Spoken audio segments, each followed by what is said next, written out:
Hi everyone and welcome to the 4th episode of my new Season 2 Factorio playthrough. My name is Pooper and we're going to go ahead and work on the things we weren't able to get around to last time, which for the most part is optimization and quality of life improvements.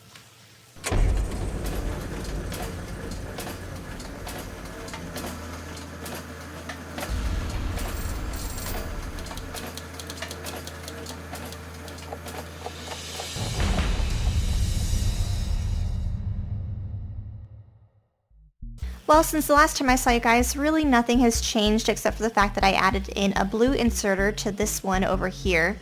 It was originally just the basic yellow inserter, but I did put a blue one here on the recommendation of a commenter, but it looks like it's not actually helping to solve the problem to get the iron plate into the green circuit assembly machine over priority of the iron gear wheel assembler.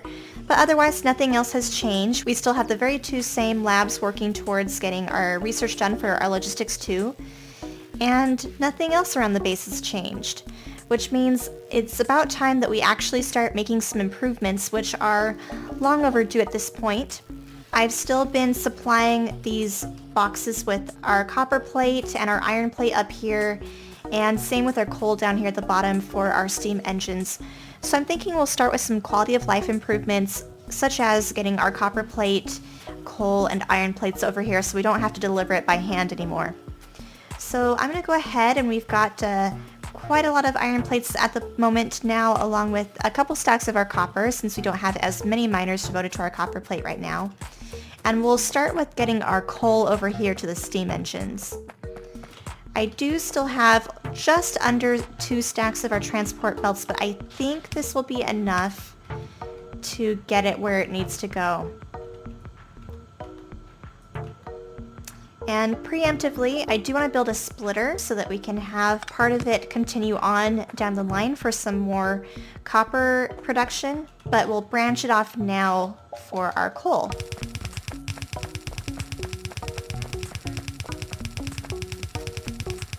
And we may have to grab another stack of belts before we can get too much further with getting other products down over here. But what we can do next is a simple underground belt, and then one more belt should do it for bringing the coal from our coal mining area all the way over here. So before I forget, let me grab our additional stacks of belts here. It looks like we're running low, and that will be an input problem, I'm sure. Probably because we're lacking on our iron gear wheels, even though this is definitely stealing the iron plate more than anything. So I'm just going to go ahead and direct insert a stack of iron plates there and kind of help out our assemblers where I can. We'll do the same with this one and this one here. There we go. So they should all be fed for a little bit so that they can play some catch up. And then in just a couple minutes here, hopefully we'll get a resumption of our transport belts getting made again. So next, let's go ahead and worry about getting our copper plate over here. I'm hoping we have enough belts to make it here between the copper plate and the iron. The copper plate and the iron plate won't be as straightforward as our coal to bring over, and the only reason for that is because we do have to incorporate some long-handed inserters this time, since we don't have a belt of iron or copper plate yet. Now, I don't want to call this my main bus. It's kind of just a spaghetti way right now for getting our copper plate to where it needs to go in a pretty easy fashion. So we'll do pretty much the same thing for our iron plate over here, assuming we have enough belt, which we might. This might be a little bit more complicated because we have these miners in the way. So what I will do, actually,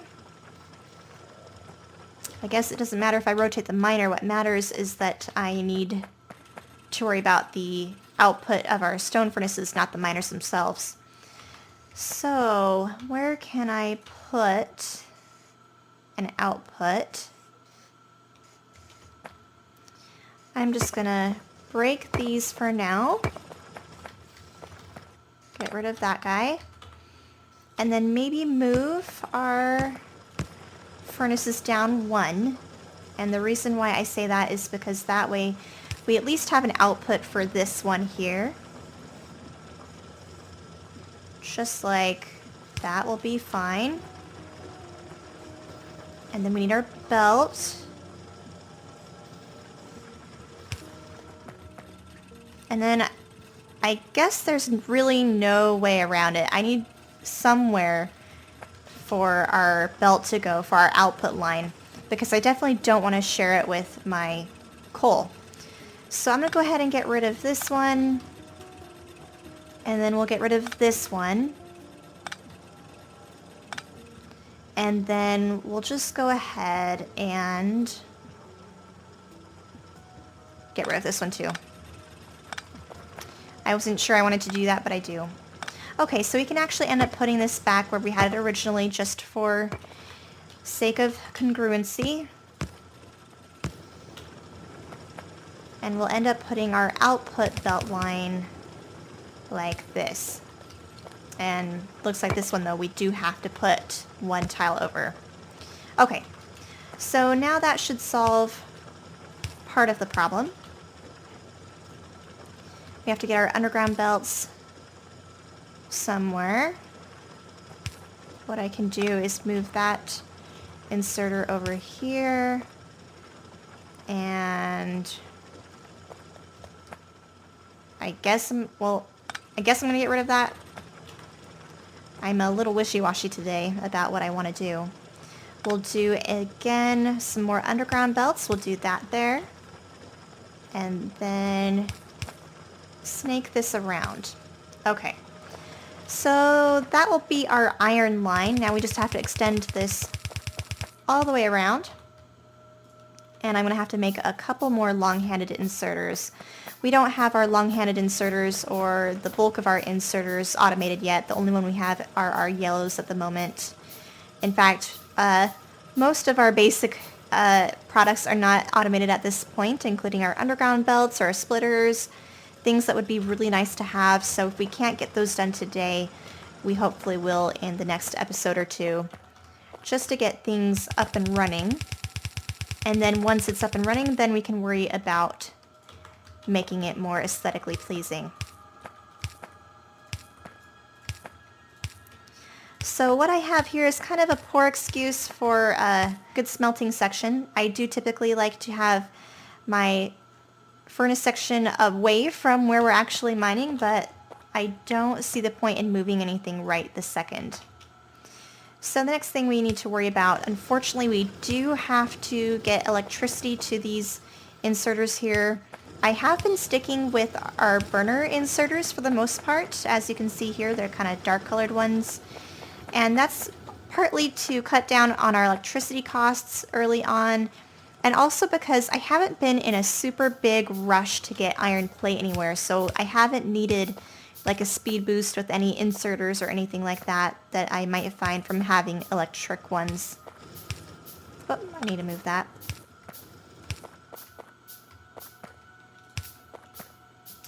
And there we go. Now we just have to put in the rest of our long-handed inserters here, and then we should be in business. There we are, there we are. Oh, these don't have coal. Coal. I need to think about how it's gonna get the coal. I guess that's what this one's gonna be for. And this is getting uglier and uglier by the minute. Oh well, it happens. So we can do something like that, and another belt here, another belt there, and then underground belt we need to make. Put it there and there. Oh, hold on, hold on. Okay. Something's not right here. Oh, I know what's not right. Uh-oh. Okay. We need to fix that. We are having our output on the wrong belt there. So we're going to move this down one. and put that there instead. Put this there. And you guys, before you mention it, I know you can just replace belts and things like that nowadays, but I'm so used to having to break things. In fact, there's still a lot of 0.15 components that I need to get used to using. I know there's like the item picker that you can do, which I think is U-click or something like that. Which I don't regularly use, which I should use, but I don't. We do have to move this pole and fix this inserter and move it down just one tile here and then replace the pole. And then we also need another inserter right here. And then I'm going to add a couple more miners for our coal.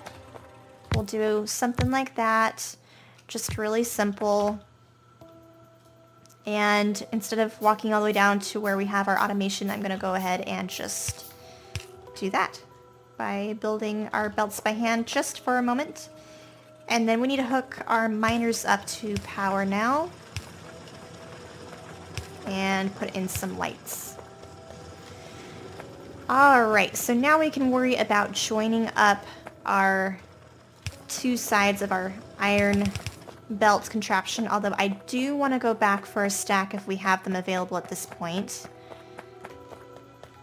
I don't want to make as many as we need by hand right now when we do have them automated. I'm just hoping... Ooh, we don't have any made. And that is because we are out of our iron gear wheels, it looks like. Our iron gear wheels are still getting priority on this belt line here instead of either to our red science or our belts, which is why these are so starved of them right now. So I guess I'm going to wait a couple minutes and let our belts build up here. Shouldn't be too long, and then I'll see you guys in just a minute. And we're back. I just picked up about another stack of our belts, which are now done, and started to fill in what I could. We just have to extend it up here where we have our iron plate ending. And then we should be in much better shape after that for actually getting things automated because I won't have to supply our products by hand anymore. There we go. And then straight down should do it. Voila. And this should automatically balance our iron plate belts for us because we have them join in the middle here. So each side should get equal distribution. Now let's go and just make sure it gets to where it needs to, which it should since we replaced our box that was here with this new belt line. But now we no longer have to deliver things by hand to any of our components over here in this section. Now I'm going to go ahead and clean up my inventory a little bit. I've got a lot of excess iron plate now at this point and iron ore, which I definitely don't need on me.